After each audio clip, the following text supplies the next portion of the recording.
Voilou, je suis de retour à la fin de ce premier épisode de Jupiter's Legacy.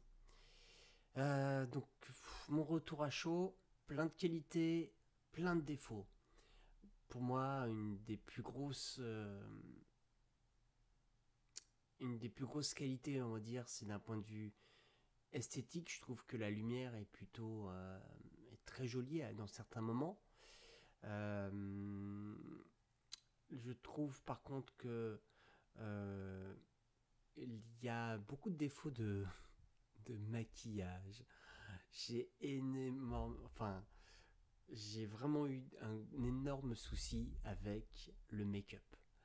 Mais c'était dingue. C'est quoi ces gueules? Enfin, les peaux sont jaunes. Enfin, tu vois que les fausses barbes, tu sens les faux rides, tout fait faux. Je m'étais déjà fait la remarque dans le Captain America and Falcon sur le Black Captain qui était âgé, où quand on voyait les plans rapprochés, je me disais mais c'est quoi ce maquillage?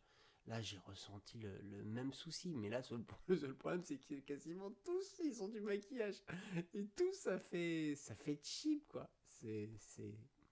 C'est ouf. Il y a deux scènes où je trouvais qu'il y a beaucoup trop de flair, l'ouverture et même une autre scène. Je trouve que il y a un côté too much et j'ai eu du mal à rentrer dans ce premier épisode. Je trouvais qu'il y avait il y avait trop déjà ça tournait énormément et en fait, il se passe rien. Ça discute. Alors, c'est comme si tout l'épisode servait à présenter les personnages, mais pour l'instant, il n'y a pas de début d'histoire. Le début d'histoire est à la toute fin. C'est à la toute fin que tout se passe. Euh, j'ai trouvé qu'il y avait pas mal de petits trucs d'incohérence qui moi, me gâchaient techniquement le film.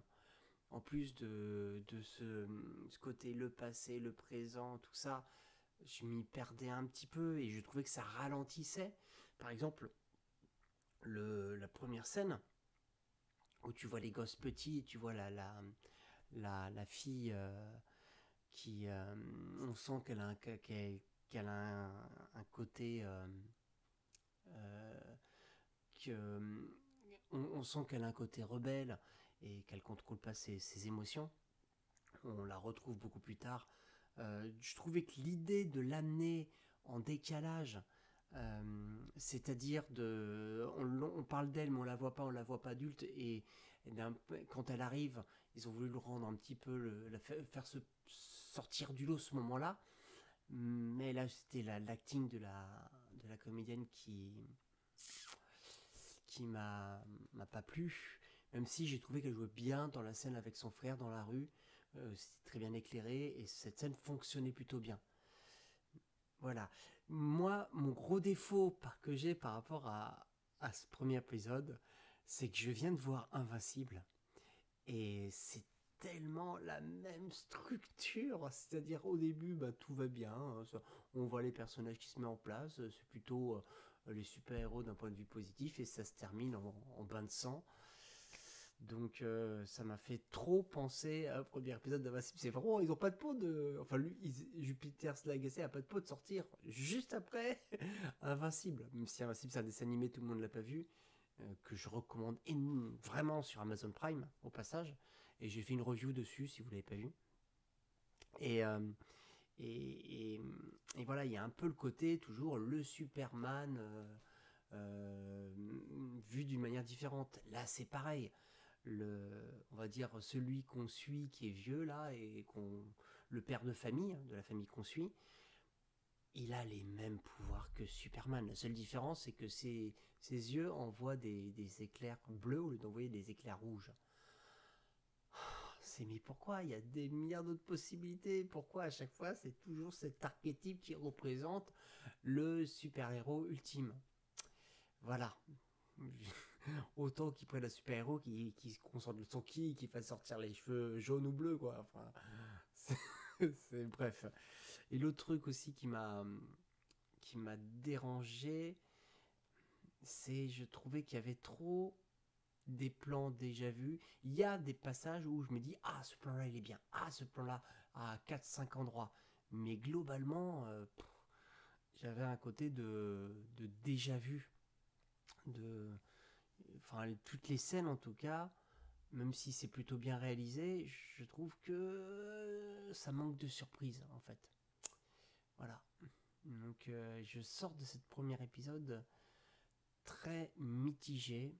Il y a des passages qui sont bien et d'autres.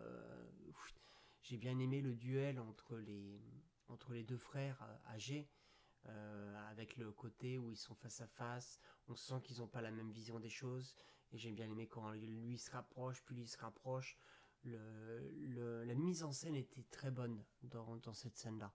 D'ailleurs, dans d'autres scènes aussi. Hein. Il y a vraiment des bons trucs de mise en scène.